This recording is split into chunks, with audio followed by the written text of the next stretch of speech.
The many faces of the divine, building your spiritual team. So this is going to be the last video in our series of building your spiritual team, and I am saving the best for last, and that's creating your relationship with, we'll just call it the God of your heart. Hi, my name is Nancy Rebecca. I'm a registered nurse. I am a psychic teacher, healer, and clairvoyant that can see into the spiritual world at the same time I can see in the physical world. And I worked for 8 years as a hospice nurse, so I'm going to be bringing that experience into this talk as well. So let me start off by just simply saying I choked. Several weeks ago, I was a guest on Coast to Coast AM radio, and the conversation was about the blue light star beings, light codes, etc. Then Lisa Garr, the host, asked me this question: where does God fit into all of this? I choked. I literally choked. I coughed. She goes, "Are you okay?" I coughed, I sputtered, and I wondered later, why did that happen? Why could I not find my words with that one simple question? How does God fit into all this? Well, it's because God is a hot button topic.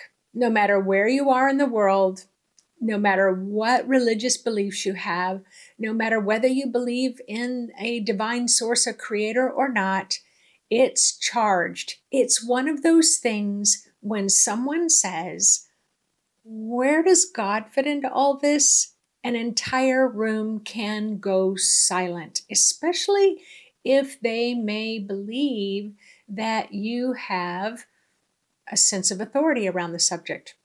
My only sense of authority around the subject is my experiences, so I'm going to bring that into this conversation as well. Because I've done over 30,000 readings with clients over the past 30 years with the sole purpose of learning about the human energy field, what collapses the human energy field, what causes it to expand, what causes illness in the organs of the body, how does cancer impact the field, how does emotional ups and downs affect the field, and especially how does our mental perfectionistic mind impact the human energy field. So most of us think about God in a box. They were raised with what did not fit in this new paradigm for them. So what happens if you don't believe that God fits into your life? What happens when you are throwing the baby out with the bathwater?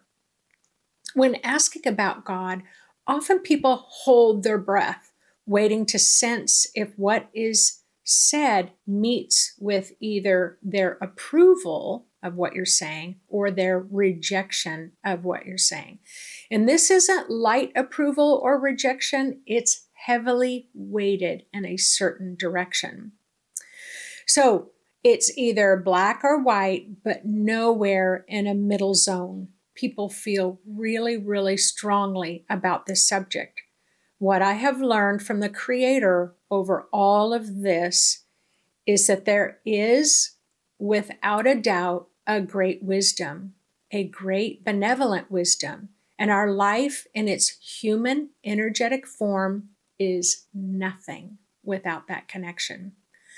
Life collapses at a certain point without a higher power for you to surrender your pain to. You will reach a stopping point in your life if you do not have a supreme wisdom there to illuminate what is the right path for you.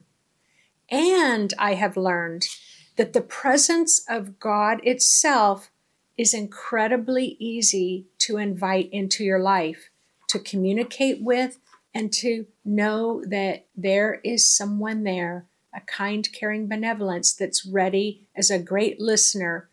And you can do all of this without any written instructions. Why? Because it is built into your DNA. So, since the first spark of consciousness, humanity has searched for the presence behind life itself. Long before we had names for God, Spirit, Source, our ancestors, our ancient ancestors, simply felt it as the great mystery. The wind in the trees, the crackle of the fire, the night sky overflowing with stars, all of it whispered of a presence both beyond us and within us. As we grew, so did our understanding. The Creator appeared first, according to ancient history, as the Great Mother, who birthed us, fed us, and as the Great Father, who offered protection and order. Entire civilizations began to see the divine wearing many faces, addressed as gods and goddesses of the sun, of the sea, of love, of wisdom, and yet behind them all is still one source holding the entire pattern and fabric of this beautiful, beautiful tapestry that we call universal life. And then came a time when humanity's heart opened to the idea of one God, not many gods, but one singular, vast, transcendent. And yet, even then, mystics across the world reminded us that the great Creator is truly not that far away. The divine is as close as your breath, as intimate as the God or goddess of your own heart.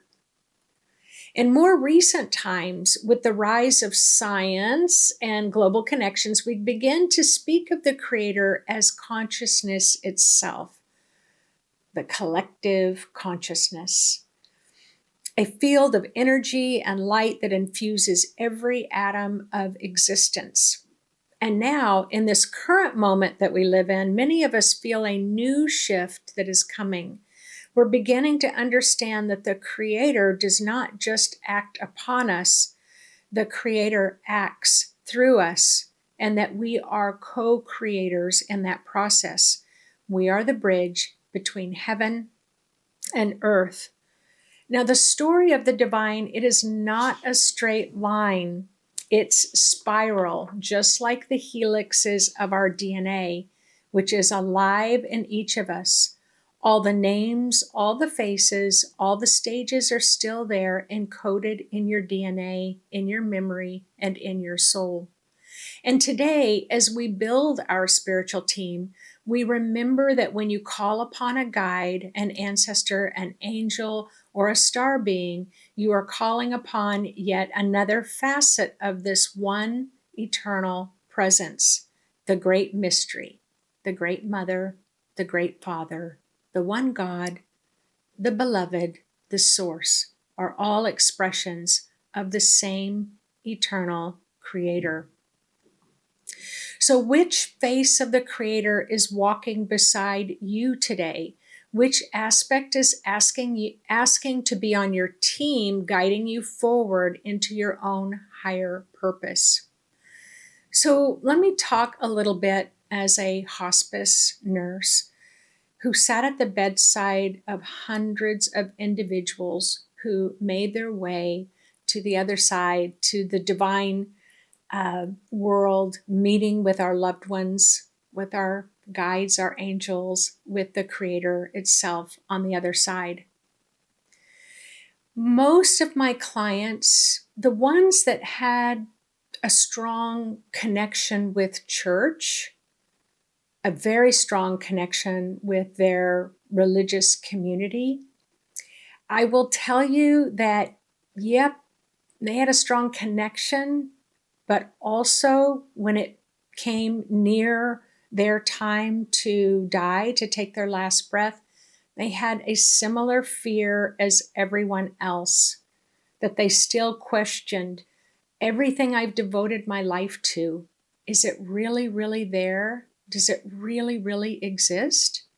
And then I worked with individuals who did not believe that there was anything there. Nothing other than darkness, dark nothingness.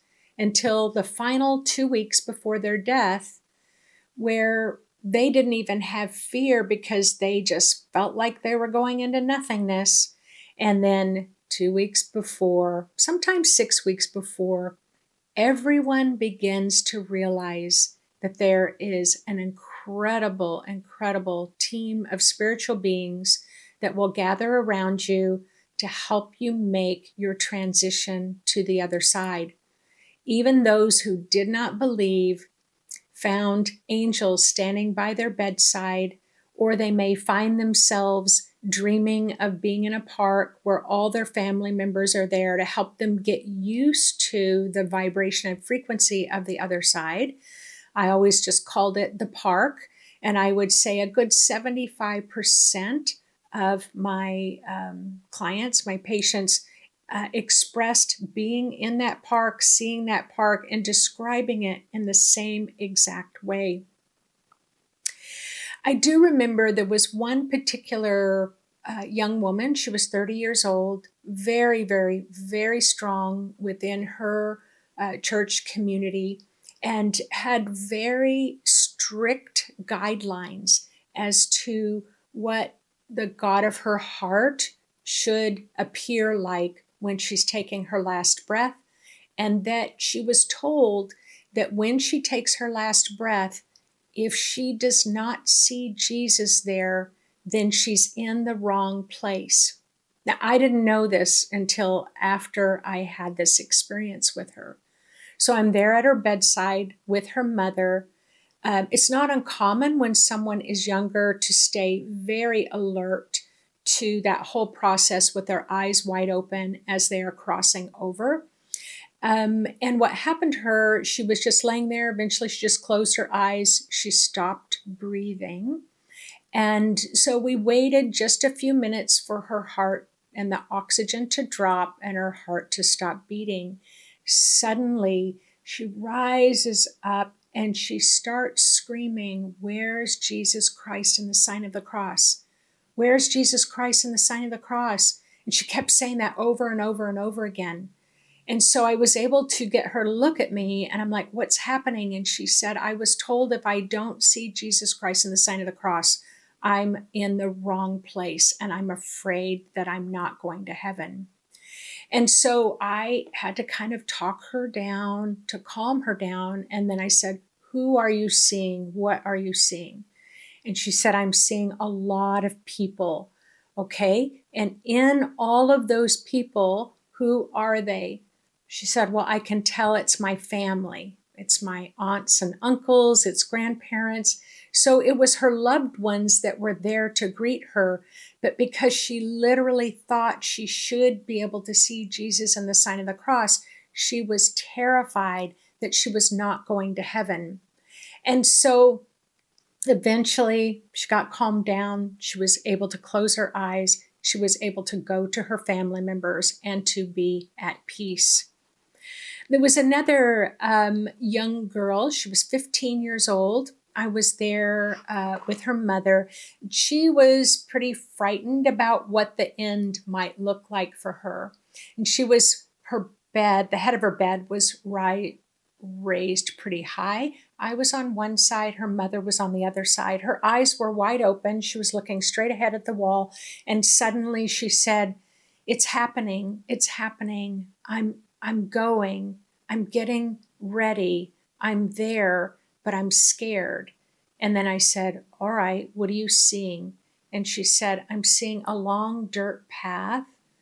And on either side of the pathway are beautiful trees and nature." And I said, "Okay, so why don't you just start walking forward?" And she said, "Okay, but can you hold my hands?" And so her mother held her hand on one side, I held her hand on the other side, and then encouraged her to walk. And she was walking. And then I said to her, "Is there anyone with you, or do you feel like you're walking alone?" And she said, "No, I'm not walking alone. I can tell there's a lot of people with me, but I'm afraid to look because I'm afraid I'll get scared." But she could tell that she was walking forward and that there were a lot of her spiritual team her loved ones, her family were all right there with her. And we just held her hand. She just kept walking and walking and describing just how beautiful it is on the other side. And then she closed her eyes and she took her last breath.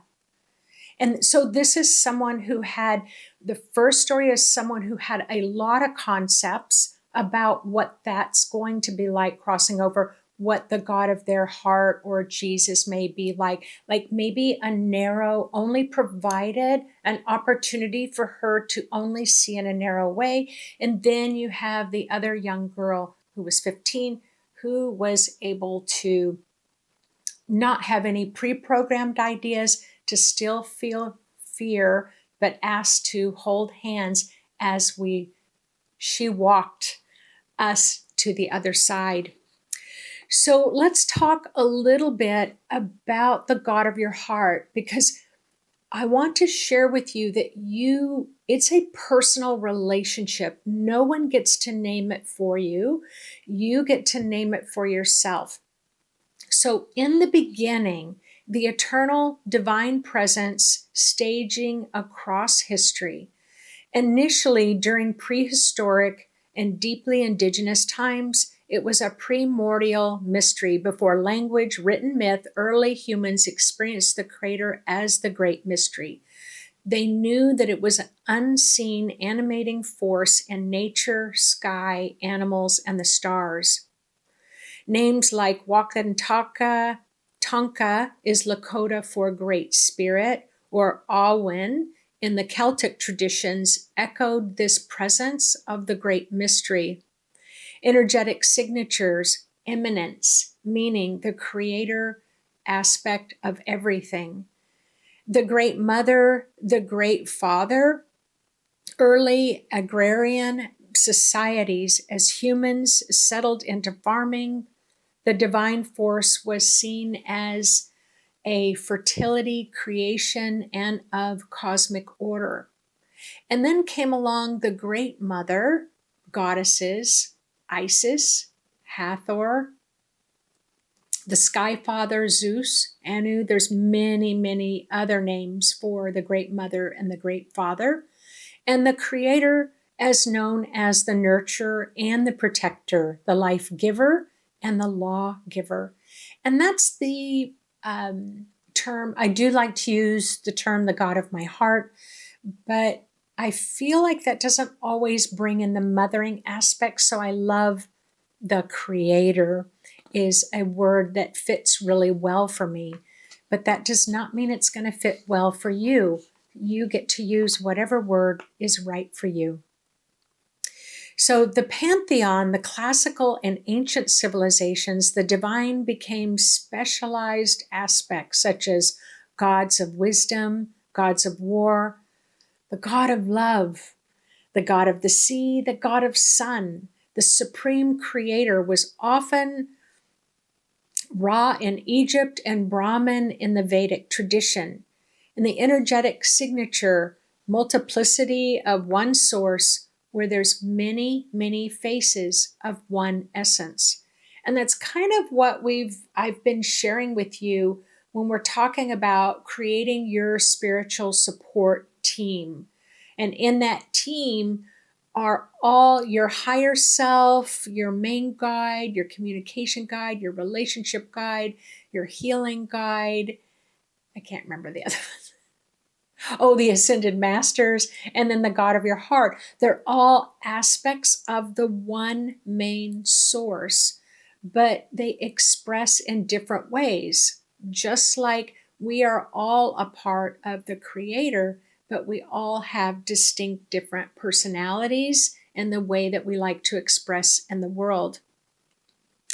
And then, starting around 800 BCE, became the one God, the monotheistic vision. Judaism, Christianity, Islam, some strands of Greek philosophers, Plato's The One, framed the divine as a singular, transcendent presence beyond creation, yet sustaining it. The energetic signature was transcendence and covenants, relationship with a single, all-encompassing source. So when I was asked, when I was talking about the star beings, where does God fit in all of this? Well, God, the creator, the supreme wisdom, fits in it all. That monotheistic belief that there's just one source that's the umbrella for all different expressions is can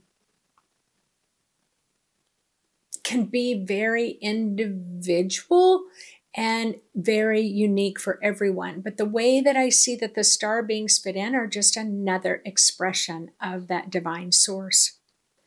Mystical unity, the Middle Ages and early modern mystics from all traditions, such as the Sufis, the Kabbalists, Christian contemplatives, the yogis, experienced the divine as union beyond form, such as pure love, eternal love, light, silence, and nothingness.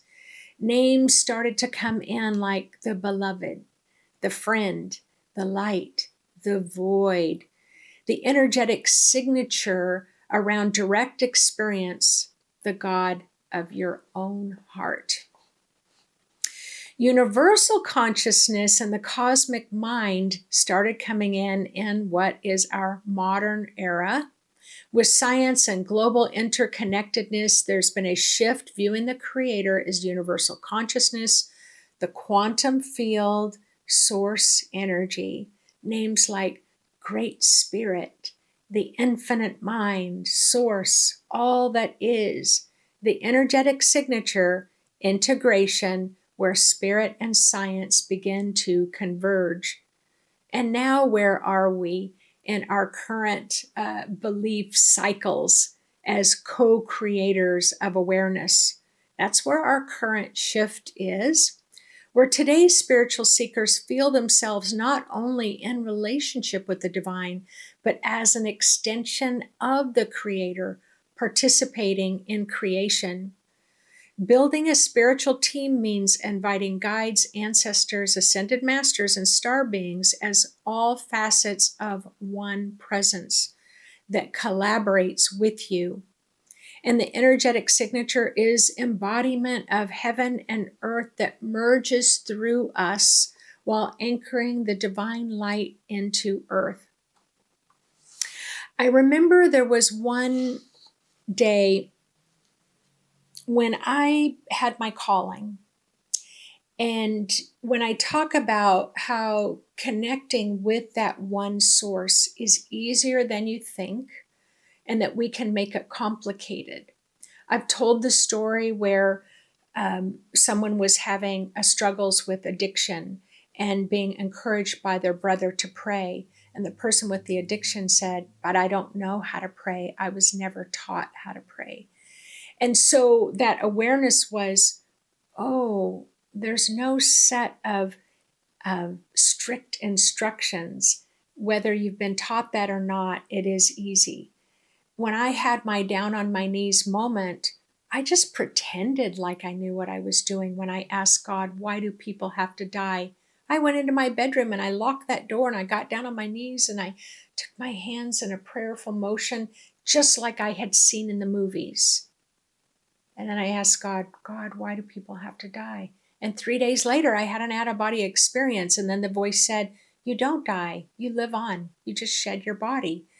That's when I realized, oh, I can talk to that voice anytime I wish. I don't have to pretend it's really real. And it can be very real for each and every one of you as well. So when I talk to the God of my heart, I imagine that I'm picking up the telephone, whether it's your cell phone or an old-fashioned phone with still the cord connected to the base. I imagine, like literally in my mind's eye, I'm picking up the phone, I'm dialing God, the goddess, the creator, the supreme wisdom, whatever words I want to use. And I promise you, it changes depending on my day and my mood, my playfulness or my seriousness. I might change how I address with reverence the supreme wisdom. So I pick up I pretend I'm dialing, and then I pretend that on the other line, the God of my heart is picking up the phone and says, "Hey, Nancy, I haven't heard from you in a long time. What's going on? Hopefully it's good news because you usually only call me when you're having troubles." And so I do have to remember to talk to God even when I'm not having troubles and being in great gratitude. So anyway, that is the kind of the conclusion of your building your spiritual team. And just like I said, when I'm working with clients who I'd come in, I'd look at their energy field, and if they had a lot of old religious programming that was very either upsetting or abusive or restrictive, or maybe it just didn't feel right for them, their entire energy field was contracted. And then when I kind of talked to them about creating their own relationship, your energy field, your aura becomes bright, it becomes illuminated. And I always will describe to my clients, "Oh, I see you have God as an afterthought." What do I mean by that? Well, it's kind of like as a hospice patient, you could not believe in the God of your heart. You cannot believe that there's angels, that there's loved ones.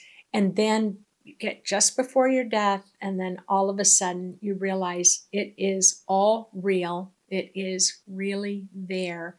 And there is a lot of love to greet you.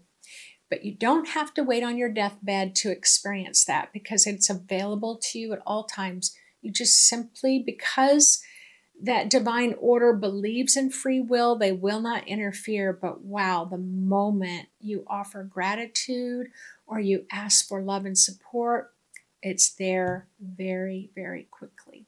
All right, everyone, enjoy working and getting to know your spiritual team. And thank you so much for sharing in this series. And I hope that you will share this series with other people that so I can help them to take the complexity out of having a spiritual support system during this great time of change. Because what do I always say? We're much stronger together with our spiritual team too than we ever were apart. All right, take care, everyone. I've enjoyed sharing this with you today. Bye-bye.